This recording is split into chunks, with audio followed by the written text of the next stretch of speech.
Bonjour, c'est iPod Touch Pro et aujourd'hui je vais vous montrer l'application Slider Width pour votre iPod Touch iPhone ou même l'iPad Jailbreak SLFirmware 5.0+. Slider Width, c'est quoi? C'est une application qui est gratuite sur Cydia et qui vous permet dans le fond de modifier la longueur du slider ainsi que d'autres petites affaires comme modifier le texte en dedans, mettre un logo à la place, etc. Fait qu'on va aller voir ça ensemble. Slider Width, gratuit sur Cydia. Alors, faites juste installer, confirmer. Une fois qu'il est installé, il n'y aura pas d'icône sur Springboard de votre appareil. C'est un tweak, fait qu'il va être dans les réglages. Lorsqu'on descend dans les réglages, vous allez avoir Slider Width ici. Ce sera pas long. Là, Slider Width. Puis là, rendu dedans, si vous mettez à On, le premier en haut, puis je le remets au début, au point 9, si on s'en va sur le lock screen de votre appareil, on peut voir que le déverrouillé il est très long. T'sais, là, il est plus long que d'habitude. Fait que c'est ça ce qui fait Slider Width, en gros. Fait que si, mettons, je m'en vais dans le milieu, ben là, il va être plus petit. Mais là, il faudra enlever le texte dedans. Parce qu'avec le texte, ça fait pas beau.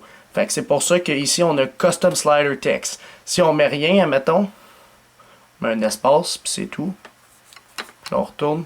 Tu sais, là, ça fait un petit slider comme ça. Fait que là, vous décidez vraiment la longueur du slider que vous voulez. Là, si vous allez trop à droite, ben là, ça devient un petit peu abusif, puis ça devient laid. C'est pour ça que je vous dis de pas aller plus que la moitié. Allez, ça maximum, tu sais. Fait qu'encore là, on peut voir que c'est très petit, tu sais.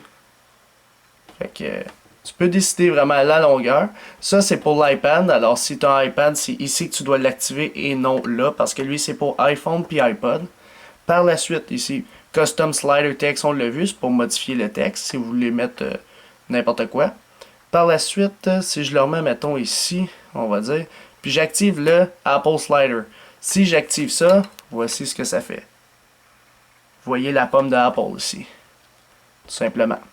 Par la suite, on descend un petit peu plus bas, vous avez la possibilité d'avoir le Lock Camera Slider pour les iOS 5.1, fait que quand on descend, puis le Lock Camera Button pour l'iOS 5.0 lorsqu'on double tape. Fait que tu actives celui que tu veux. Puis pour l'iPad, mais il faut que tu aies le Photo Frame Button là, si tu veux le mettre à on ou à off. Ça c'est pour l'iPad. Sinon, c'est tout ce qu'a fait l'application Slider Width pour votre iPod Touch iPhone ou même l'iPad Jailbreak SLFirmware 5.0+. Alors, pour l'application Slider Width, j'y donnerai un total de 4 étoiles. Alors, pourquoi 4 étoiles? Parce que personnellement, ça fait la première fois qu'on voit ce genre de tweak-là qui permet de modifier la longueur du slider au début de votre lock screen de votre appareil. Fait que c'est pour ça que je l'ai mis 4 étoiles, ça fait différent. Mais vous, cher public, qu'est-ce que vous pensez de l'application Slider Width? Est-ce qu'elle mérite plus ou moins que 4 étoiles ou même 4 étoiles? Juste dans les commentaires ci-dessus sur YouTube seulement, mettez votre note en étoiles et par la suite, via les notes publiques dans la description de la vidéo, ça va être calculé automatiquement. Alors, c'est tout pour Slider Width pour votre iPod Touch iPhone ou iPad Jailbreak SLFirmware 5.0+. Visitez mon site internet www.ipodtouchesuppo.com. Abonnez-vous aussi à ma chaîne YouTube en cliquant sur s'abonner. Vous pouvez aussi aimer la page Facebook d'ICIAP officiel, me suivre sur Twitter et aussi me suivre personnellement en vous abonnant à mon compte Facebook. Tous les liens sont à la fin de la description de la vidéo. Alors c'est ça, c'était iPod Touch Suppo, merci.